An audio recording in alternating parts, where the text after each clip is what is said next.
what we're going to be going over today is a few different strategies that you can do to immediately juice your listings. Hello and welcome to yet another episode of Podcast Goodness, coming to you live from Miami, Florida. I'm Christian Peter with Dark Horse Commercial.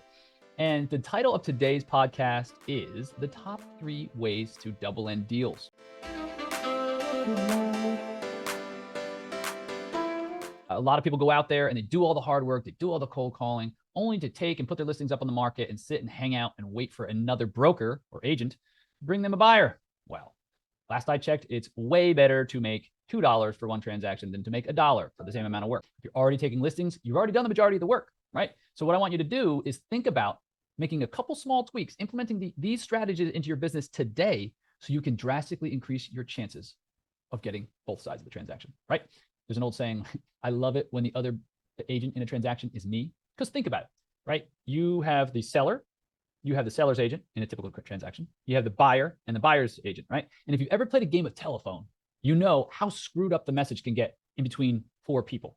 Seller to agent, agent to agent, agent to buyer, buyer to agent, agent to agent, agent to seller, right? When it pings pong back and forth, and then you throw in a little dash of ego and bravado, like, believe it or not, some agents have. So, but the point being, things can get really messed up. And so when you remove one agent from instead of having two middlemen, you only have one middleman, right? Or middle lady, whatever you want to call it. What it does is it simplifies the process. Deals happen faster. And guess what? You get paid double or oftentimes as a result, okay? Worst case scenario, you're getting paid 50% more. So last I checked, making 50% more is worth it if it means just putting a little bit extra effort. And I'm going to show you 3 different strategies that you can use today that will increase your chances drastically. And I mean like geometrically, because the cool thing about commercial real estate is you get the same pool of buyers over and over again, especially in areas that might not be as transient as others. Like for instance, I'm here in Miami, so we get a lot of fresh blood often. But if you think about it, not a lot of people are going to, if they're only going to plan on being here a year or two, they're not planning on sticking around, they're probably not going to buy commercial real estate. So what you have is kind of like every market's going to have a system of what I call the usual suspects or the good old boys, right?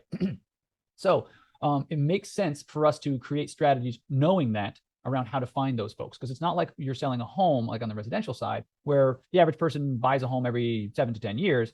What we were finding is the average person, that owns commercial properties and that buys a commercial investment property, they already own in a 2-mile radius. So what that means to us as brokers, well, it makes a whole lot of sense for us to go out, create buyer lists of people that own that property type or in that sub-market so that we can capitalize upon that, right? And I've touched on it in previous episodes talking about, why you should create those things. But think about it. The people that buy Nikes are people that already own Nikes. You don't want to try to find someone who owns Vans and sell them a pair of Nikes. It might not be a good fit for them, But if you could go out to the people that already own the same type of product and in the same area, no less, because for those of you that have done any amount of property management, you understand managing properties, the tighter the geographical area is that the properties are, it solves so many headaches. I'll give you a perfect example. I used to manage about 500,000-600,000 square feet of office complexes, right? Office and light industrial. And what we found, we had 3 properties within, let's say, 1.5 miles of each other. And then we had one property, right? Which is about like maybe let's call it 5-6 miles up the road. 5 or 6 miles took us 10 or 12 minutes to get there because there's a major highway connecting it. And yet that property was basically the redheaded stepchild, just even though it was only 10 minutes away. So owners, they're not stupid. They know this. And it's so helpful to have people in a small geographical area. So we own property here, here, here, here, and here, right up and down the same corridor, because you only have to understand one set of dynamics, market dynamics, and so forth. So it's very, very important to understand that, number one, owners want to own within a tight geographical area, and that because they have cash flow from income producing properties, they have money to spend, right? So I would put it, when my students take listings, I say, okay, great. How much is 3% on this? And they say, it's whatever, $28,000. I say, great. You have 28,000 reasons to build out a killer database now, because the usual suspects in a 2-mile radius, that's who the likely person is. Like better than a 50% chance that someone that owns within 2-mile radius is going to buy there. So guess what? Make your database. You only have to do it once, and it pays for itself the rest of your career. Think about it. In my market here, as a typical example, small bay industrial, there's about a 4% absorption rate, which means there's a 4% chance in any given year of a property selling, which also means typically people hold a property for 25 years, okay? So people like to hold things long-term. There's not a lot of movement. So when you know what it takes for, you're not going to want to beat on every door, for 25 years. When you know what it takes to get it sold, people like to stay in places for a long period of time. They like to own more of the same property type. Capitalize on that. Be a good broker. Develop a good database, and your wallet will thank you. Okay. So that's number one. So how do we go about it? What are the different strategies that we can start today that's going to move the needle for us? Okay. Number one, and it's super overlooked. Okay. LoopNet. Okay. Everybody puts their properties on LoopNet. Hopefully you're putting them on Silver. Okay. Silver, as they change it all the time. It used to be called Premium, used to be called all this stuff. I've been using LoopNet since like 2005 or 6, right? And it's changed, but bottom line, LoopNet is the best bang for your buck out there, with the exception of MailChimp. We'll get into that in a minute. But LoopNet, for about $100 a month, you can put your property on the market. It is visible to everybody when you put it on Silver. Someone can go in there, a stranger that has no login information, and they can see your information. The cool thing about that is, just like Zillow has kind of cut out buyer's agents, LoopNet has cut out buyer's agents as well. So everybody nowadays is pretty much internet savvy, for the most part. So they can go on, do a quick little look, boom, boom, boom, boom. And rather than reaching out to a commercial broker, which there's a good chance that they don't have, but they can hop right over the commercial buyer. I'm sorry, right over the buyer's agent, the commercial buyer's agent, and they go straight to the seller's agent. So what does that mean? As a listing agent, you get buyers coming to you directly, which means dun, dun, dun, double-siding the commission, right?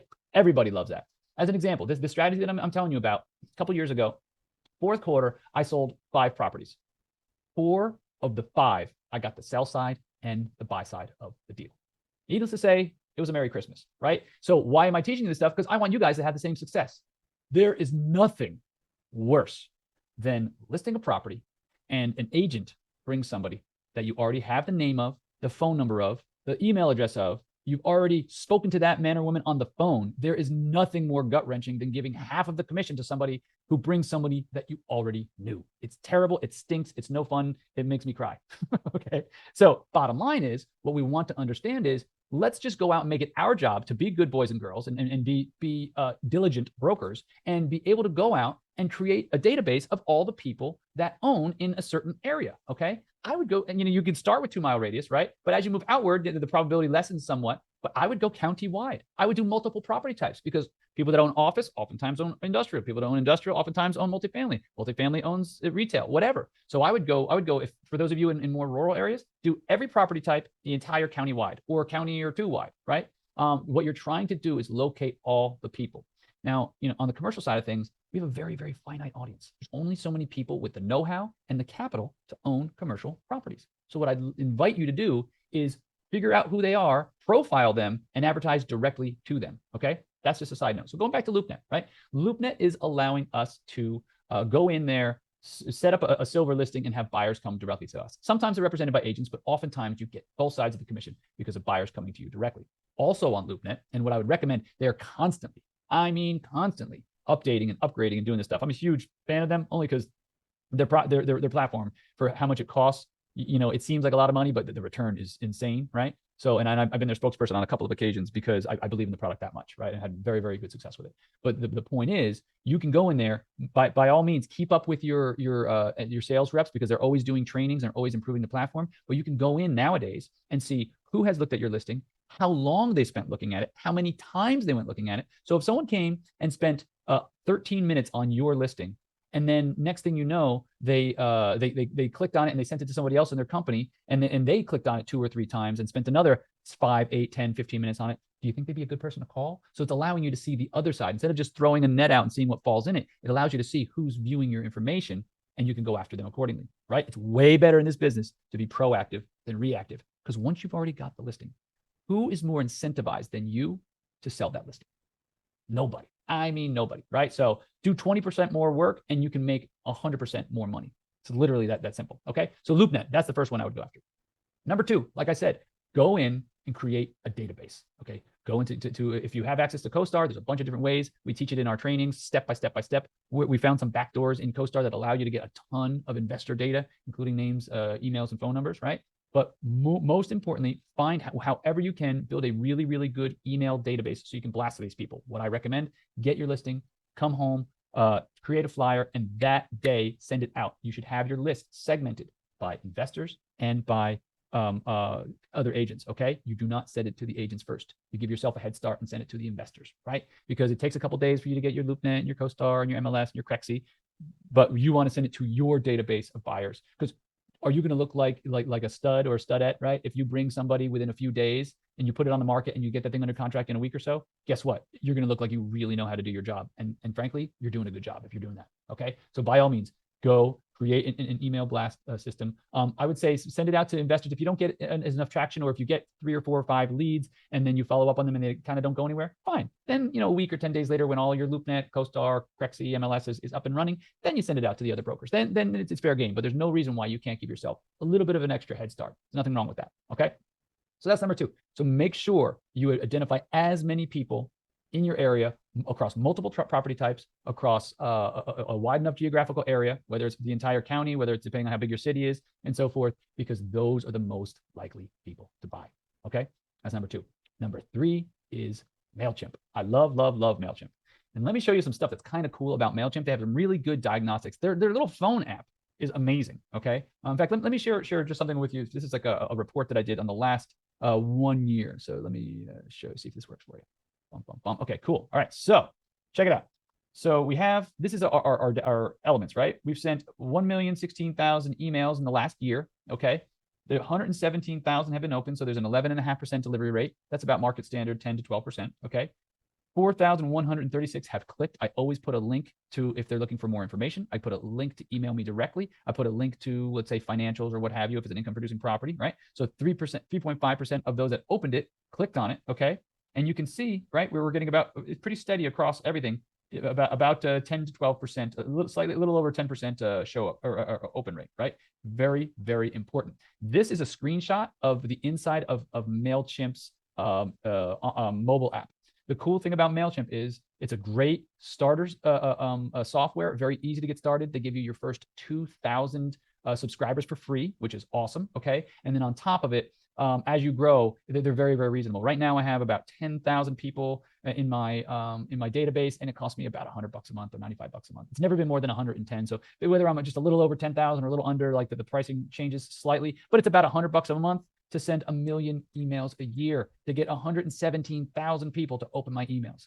That's how powerful this is, right? And inside of this, another thing I want to share with you, right, is just like LoopNet can tell you who's opened your email, what time. This shares the exact same thing. If you go to activity, you click on this activity button, it'll take you to another screen and it'll show you, oh, John Smith at jsrealty@gmail.com opened this 4 times. Guess what? John Smith's phone number is in your database. You click on it, you call John Smith and say, hey, John, this is Christian from Dark Horse Commercial. I just sent out a flyer the other day about 123 Main Street. Want to see if you have any interest in the property, if there's any questions I might be able to ask for you. Boom, you automatically have a hot lead. Next thing you know, John goes, yeah, you know what? I was just showing that to my property. Do you have time that you can show it to me later this afternoon? Absolutely, John. Let's do business. Okay, with me, guys? Very, very important. So what I'm trying to show you folks is very, very important. You need to understand how to utilize the technology around you.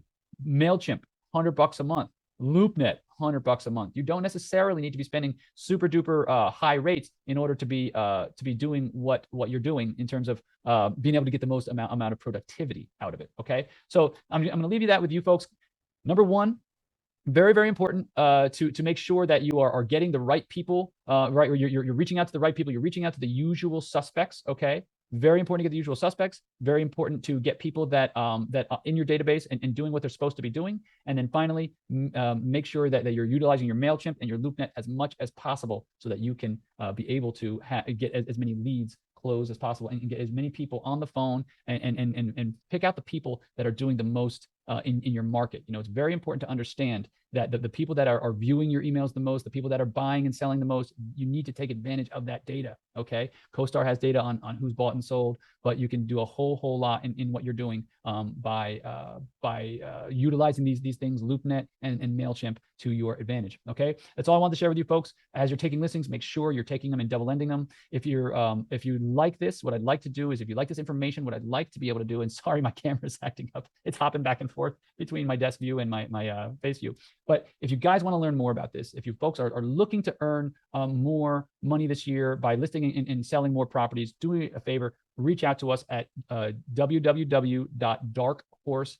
cretraining.com. We have our video blog there. We have ways of booking calls with us. Another way is by commenting below, and we'll go ahead and reach out to you, whether you're seeing this on LoopNet, or I'm sorry, you're seeing this on YouTube, or you're seeing this on Spotify or any other channels. And then finally, you can go to our group at www.commercialsalesforagents.com. We look forward to seeing you there. We give away free resources every week. We go ahead and we do free trainings every week. So any way we can help you, we're here to spread the love. Okay. So look forward to seeing you guys. If you have any questions, if you want to learn more, if you want to make this year your best year ever, and you want to earn more this year than you ever have in any other year, you need to do something different.